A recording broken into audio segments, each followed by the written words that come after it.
വരാൻ പോവാണെന്ന്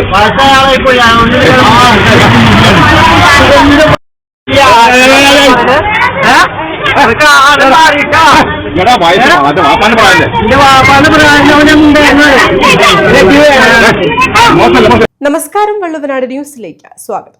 പെരിന്തൽമണ്ണയിൽ സ്വകാര്യ ബസ്സിൽ യാത്ര ചെയ്യുകയായിരുന്ന വയോധികൻ സഹയാത്രികന്റെ ക്രൂര മർദ്ദനത്തിനിരയായ സംഭവത്തിൽ പ്രതിയെ പോലീസ് അറസ്റ്റ് ചെയ്തു. താഴേക്കോട് ബിഡാത്തി സ്വദേശി ഷഹീർ ഭാവയെയാണ് കഴിഞ്ഞ ദിവസം പെരിന്തൽമണ്ണ പോലീസ് അറസ്റ്റ് ചെയ്തത്. ഇയാൾ മുൻപും പല കേസുകളിലെയും പ്രതിയാണ്. പെരിന്തൽമണ്ണയിൽ സ്വകാര്യ ബസ്സിൽ യാത്ര ചെയ്യുകയായിരുന്ന വയോധികൻ സഹയാത്രികന്റെ ക്രൂരമർദ്ദനത്തിനിരയായ സംഭവവുമായി ബന്ധപ്പെട്ട പ്രതിയെ പോലീസ് അറസ്റ്റ് ചെയ്തു. താഴേക്കോട് ബിഡാത്തി സ്വദേശി ഷഹീർ ഭാവയെയാണ് കഴിഞ്ഞ ദിവസം പെരിന്തൽമണ്ണ പോലീസ് അറസ്റ്റ് ചെയ്തത്. ഇയാൾ മുൻപും പല കേസുകളിലും പ്രതിയാണ്. കഴിഞ്ഞ ദിവസമാണ് കേസിനാസ്പദമായ സംഭവം നടന്നത്. താഴേക്കോട് സ്വദേശി ഹംസയ്ക്കാണ് യുവാവിന്റെ ആക്രമണത്തിൽ പരിക്കേറ്റത്. കാലിൽ ചവിട്ടിയത് ചോദ്യം ചെയ്തതിനെ തുടർന്നാണ് യുവാവ് പ്രകോപിതനായി ഹംസയെ മർദ്ദിച്ചത്.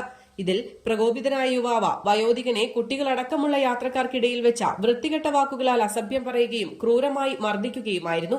മർദ്ദനത്തിൽ ഹംസയുടെ മൂക്കിന്റെ എല്ല് പൊട്ടുകയും തലയ്ക്ക് പരിക്കേൽക്കുകയും ചെയ്തിരുന്നു. സ്കൂൾ വിട്ട സമയമായതിനാൽ ബസ്സിൽ നിറയെ യാത്രക്കാരുമുണ്ടായിരുന്നു.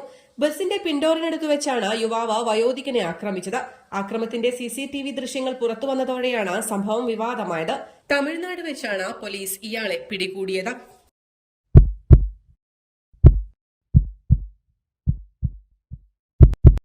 ജീവന്റെ തുടിപ്പ് നിലനിർത്തും സുരക്ഷിത കരങ്ങളിലൂടെ BKCC heart hospital, Manathumangalam, Ooty road, Perinthalmanna.